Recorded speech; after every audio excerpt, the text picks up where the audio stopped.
Today's concept is displacement reactions. In displacement reactions, you have two types. One is single displacement, another one is double displacement.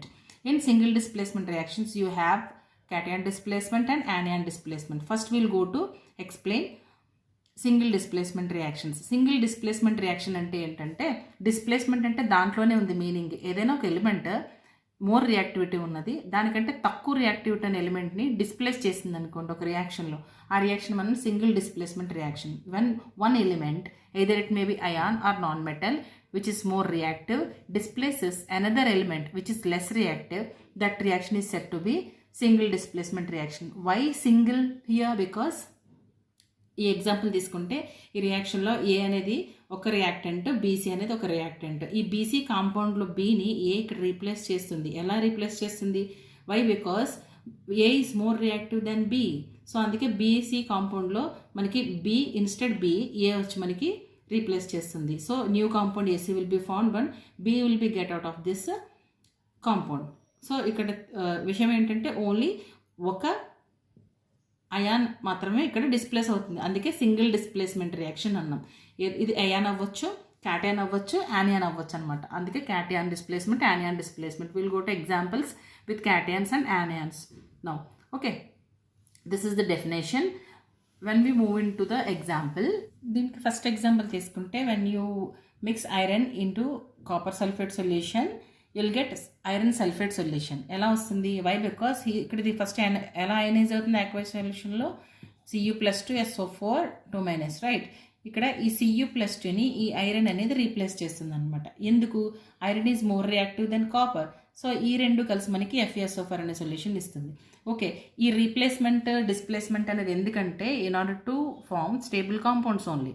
అలాగే ఇప్పుడు ఇదంతా కూడా మనం reactivity base చేసుకుని చెప్తున్నాం కదా. Copper is less reactive than iron, iron is more reactive, like that. So దేన్ని base చేస్తాం? How would we know? Because of the electrochemical series of metals or the reactivity series of metals. ఇది reactivity series of metals అని చెప్తాం అనమాట. So potassium, sodium, calcium, magnesium ఇదేంటంటే reactivity పైనుంచి కిందకి తగ్గుతుంది. These are the most reactive elements metals and the least reactive metals. Metals like lead, copper, silver, gold, platinum, mercury ఇవన్నీ కూడా లెస్ రియాక్టివిటీ ఉంటాయి అన్నమాట. సో ఇక్కడ మెటల్ రియాక్టివిటీ అనేది దేని బేస్ చేసుకుని ఉంటుంది? The tendency to lose electrons, right. Metals tendons to lose electrons to get positive charge. So ఇక్కడ మనకి K+, Na+ ఇవన్నీ ఏంటంటే ఎందుకు మోస్ట్ రియాక్టివ్ ఉంటాయంటే, వాటి అవుటర్ మోస్ట్ షెల్లో మనకి సింగిల్ ఎలక్ట్రాన్స్ ఉండడం వల్ల సింగిల్ ఎలక్ట్రాన్ ఈజీగా మనకి రీప్లేస్ అయిపోతుంది, ఈజీగా రిమూవ్ చేసేసి తన బాండ్ని ఈజీగా ఫామ్ చేసుకుంటుంది అనమాట. అంటే లెస్ అయాన్స్ ఉంటాయి, లెస్ ఎలక్ట్రాన్స్ ఉంటాయి అవుటర్ మోస్ట్ షెల్లో దానికి, అందుకని రియాక్టివిటీ ఎక్కువగా ఉంటుంది పొటాషియం, సోడియం వీటికి అనమాట.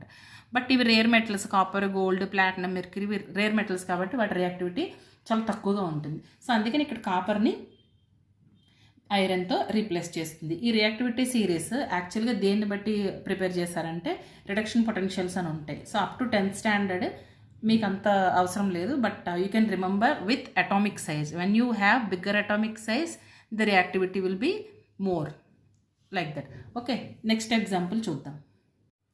సో ఇక్కడ ఏం జరిగింది? ఓన్లీ కాపర్ డిస్ప్లేస్ చేసింది కదా. కాపర్ ఏంటి ఇక్కడ? This is cation which has the positive charge. ఇక్కడ నెగిటివ్ ఛార్జ్ ఉన్న అయాన్ ఏమవుతుంది? యానియాన్ కదా.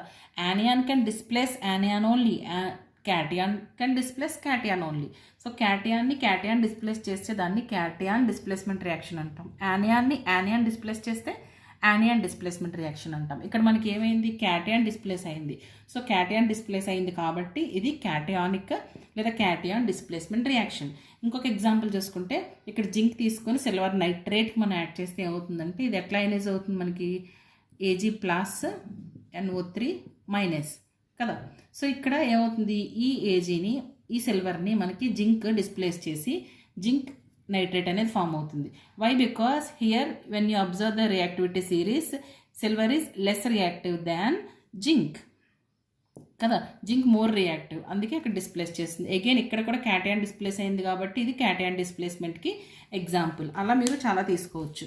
ఓకే, సపోజ్ PB సాలిడ్ తీసుకున్నాం, దానికి కాపర్ క్లోరైడ్ యాడ్ చేసామనుకోండి, that will give you lead chloride plus copper. So ఇక్కడ కూడా అగైన్ కాపర్ని లెడ్ డిస్ప్లేస్ చేసింది. ఈ కాపర్ ఎలా అయనైజ్ అవుతుంది? ఇక్కడ కాపర్ +2 2Cl-. సో ఈ పీబీ ఇక్కడ డిస్ప్లేస్ చేయడం వల్ల PbCl2 ఫామ్ అవుతుంది. These all are examples for cation displacement reactions. Okay, next anion displacement reactions. Anion displacement reactions. Anion displacement reaction అంటే ఏంటంటే ఒక రియాక్షన్లో యానియాన్ని ఇంకొక యానియాన్ డిస్ప్లేస్ చేస్తే అది యానియాన్ డిస్ప్లేస్మెంట్ రియాక్షన్. దానికి ఎగ్జాంపుల్ వచ్చి మనకి క్లోరిన్ సోడియం బ్రోమైడ్ తీసుకుంటే మనకి aqueous solution of sodium chloride వస్తుంది. వై? బికాస్ ఇక్కడ ఏది యానియాన్ ఏది cation? Na+, Br-, right. So ఇది మనకి క్యాటయాన్. సో ఇక్కడ మనకు కావాల్సింది ఏంటి? యానియాన్. సో ఈ యానియాన్ని మనకి Cl2 2Cl- కింద కన్వర్ట్ అవుతుంది కదా, అది మనం తీసుకున్నప్పుడు. సో Cl- ఈ Br-ని డిస్ప్లేస్ చేస్తుంది. Why? Because chlorine is more reactive than bromine. Okay, ఇందాక మెటల్స్ మనం రియాక్టివిటీ బేస్ చేసుకుని దేని బేస్ చేసుకొని చెప్పుకున్నాం? ఎలక్ట్రోకెమికల్ సిరీస్ లేదా రియాక్టివిటీ సిరీస్ కదా. ఇప్పుడు హాలోజన్స్కి తీసుకుంటే వాటి రియాక్టివిటీ కూడా ఇలా ఉంటుందన్నమాట. Fluorine is more reactive than chlorine, chlorine is more reactive than bromine, bromine is more reactive than iodine. Okay, ఇప్పుడు tendency of losing electrons metal రియాక్టివిటీని డిస్క్రైబ్ చేస్తుంది. ఇక్కడ ఈ ఎలక్ట్రోనెగటివ్ ఆటమ్స్ కదా, వీటి రియాక్టివిటీని దేని ఎలా డిస్క్రైబ్ చేస్తామంటే tendency to gain electrons.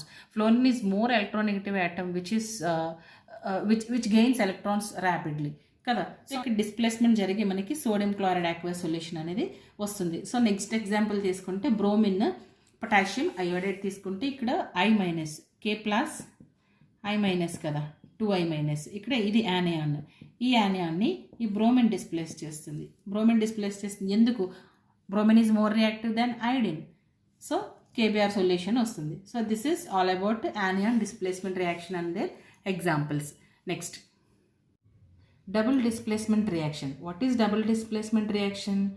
In a reaction, when two reactants exchange their constituents, either it may be ions, to form two new products, that displacement is said to be double displacement. అంటే ఒక chemical reaction తీసుకున్నప్పుడు two reactants ఉన్నాయి. ఇక్కడ AB ఒక reactant, CD ఒక reactant, లేదా two substances you can say. ఈ two సబ్స్టెన్సెస్లో ఏ అనేది క్యాటియాన్, బి యానియాన్, ఇది క్యాటియాన్, ఇది యానియాన్ అనుకున్నాం. సో ఇక్కడ ఏమవుతుందంటే ఈ ఫస్ట్ రియాక్టెంట్ నుంచి ఏ అనేది సితో డిస్ప్లేస్ అవుతుంది, లేదా సి అనేది ఏతో డిస్ప్లేస్ అవుతుంది అనమాట. అంటే ఇక్కడ మనకి ఈ టూ రియాక్టెంట్స్లో అయాన్ ఎక్స్చేంజ్ వల్ల టూ న్యూ కాంపౌండ్స్ మనకి ఫామ్ అయ్యాయి. టూ న్యూ కాంపౌండ్స్ కూడా ఎలా ఫామ్ అయ్యాయి? By exchanging ions in between these two reactants. Okay, so ఇక్కడ ఏడి అనేది కొత్త, అది +-, ఏడి అనే కొత్త కాంపౌండ్ ఫామ్ అయింది, అలాగే BC అనే కొత్త కాంపౌండ్ ఫామ్ అయింది. సో ఇక్కడ ఏమవుతుంది? ఫస్ట్ రియాక్టెంట్లోంచి ఒక అయాన్ డిస్ప్లేస్ అయింది, యాజ్ వెల్ యాజ్ సెకండ్ రియాక్టెంట్లోంచి ఒక అయాన్ డిస్ప్లేస్ అయింది. అంటే ఇక్కడ టూ డిస్ప్లేస్మెంట్స్ జరుగుతున్నాయి. That's why it said to be double displacement అనమాట. ఎందుకంటే ఈ రెండు కూడా డిస్ప్లేస్ అయ్యి మళ్ళీ కొత్త రెండు కాంపౌండ్స్ మనకి ఇస్తున్నాయి. So that is double displacement reaction. దానికి బెస్ట్ ఎగ్జాంపుల్ తీసుకుంటే మీరు ల్యాబొరేటరీలో కూడా దీన్ని పర్ఫామ్ చేయొచ్చు in presence of your teacher. lead nitrate.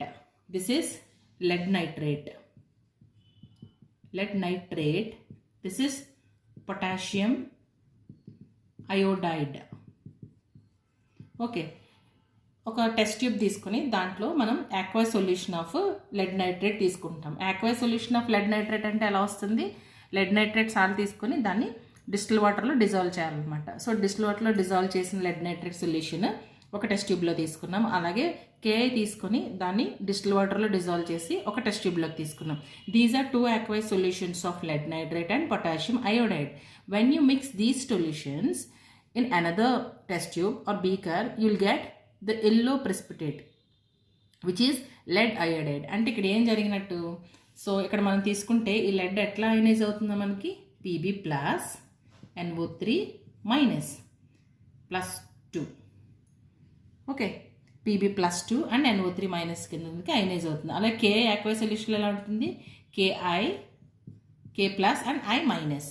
Okay, ఇప్పుడు ఏం చేయాలి? ఇక్కడ మనం చెప్పుకున్నట్టు ఇందులోంచి ఇది డిస్ప్లేస్ అవ్వాలి, దీంట్లోంచి కూడా ఒక అయాన్ డిస్ప్లేస్ అవ్వాలి. సో డిస్ప్లేస్ అయ్యి మనకి ఏమి ఇచ్చింది ఇక్కడ?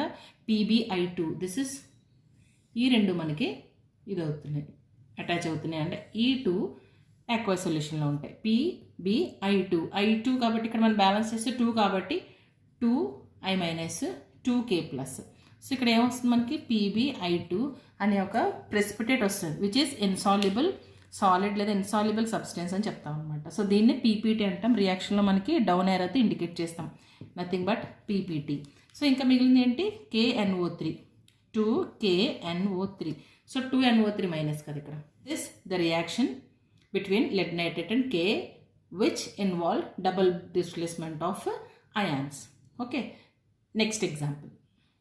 Another examples, sodium sulphate barium క్లోరైడ్తో మనం మిక్స్ చేస్తే బేరియం సల్ఫేట్ అనే సాలిడ్ మనకి ప్రెసిపిటేట్ అవుతుంది.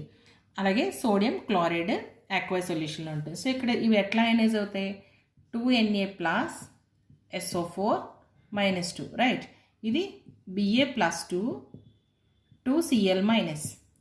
ఓకే, ఇప్పుడు ఈ 2 అయాన్స్ ఈ కాంపౌండ్లోంచి ఈ సబ్స్టెన్స్లోంచి ఈ అయాన్ ఈ సబ్స్టెన్స్లోంచి ఈ అయాన్ మనకి డిస్ప్లేస్ ఏమొస్తుంది, BaSO4 అనే ఒక ప్రెసిపిటేట్ ఫామ్ అవుతుంది. Okay, 2Na plus and 2Cl minus 2NaCl aqua సొల్యూషన్లో మనకు ఉంటాయి. ఇక్కడ కూడా డబుల్ డిస్ప్లేస్మెంట్ జరిగింది. Next NaCl, next example NaCl aqua సొల్యూషన్కి సిల్వర్ నైట్రేట్ మనం యాడ్ చేసినట్టయితే సిల్వర్ క్లోరైడ్ ప్రెసిపిటేట్ మనకి ఫామ్ అవుతుంది, వైట్ కలర్డ్. ఓకే, సో దీంట్లో ఇక్కడ ఎలా అయనైజ్ అవుతాయి, Na plus Cl minus Ag plus NO3 minus. So ఈ Ag plus and Cl minus will form AgCl precipitate. This also precipitate. ఇక్కడ ఈ సబ్స్టెన్స్ నుంచి ఒక అయాన్ డిస్ప్లేస్ అయింది, ఈ సబ్స్టెన్స్ నుంచి ఈ అయాన్ డిస్ప్లేస్ అయింది. So this will form one compound and these two will form one compound, right, like this NaNO3, right. Next example. Okay, ఇప్పటివరకు చెప్పుకున్న 3 ఎగ్జాంపుల్స్లో మనకి అన్ని సాలిడ్సే ఫామ్ అయ్యాయి. అంటే ఓన్లీ సాలిడ్స్ ప్రెసిపిటేషన్ ఫామ్ అయ్యేవే డబుల్ డిస్ప్లేస్మెంట్ రియాక్షన్స్ అవుతాయి అంటే నో, అనదర్ ఎగ్జాంపుల్స్ కూడా ఉంటాయి దీంట్లో. Like the famous neutralisation reaction, that is sodium hydroxide. ఇది ఆక్వై సొల్యూషన్ ఎలా ఉంటుంది, Na plus OH minus, right. Then H plus and Cl minus. So ఈ both H plus OH minus H2 aqueous లేదా liquid and ఇక్కడ NaCl, ఈ NaCl మనకి aqua సొల్యూషన్లో ఎలా ఫామ్ అవుతుంది అనమాట. ఓకే, దిస్ ఈస్ ఇక్కడ కూడా డబుల్ డిస్ప్లేస్మెంట్ జరిగింది. దీని నుంచి H ప్లస్, దీని నుంచి OH మైనస్ అండ్ దీస్ 2. అంటే ఏ రియాక్షన్ తీసుకున్నా దాంట్లో 2 రియాక్టెంట్స్ నుంచి 2 అయాన్స్ని అది ఎక్స్చేంజ్ చేసుకుని 2 న్యూ కాంపౌండ్స్ని ఫామ్ చేస్తే that is said to be double displacement reaction and these are examples for that.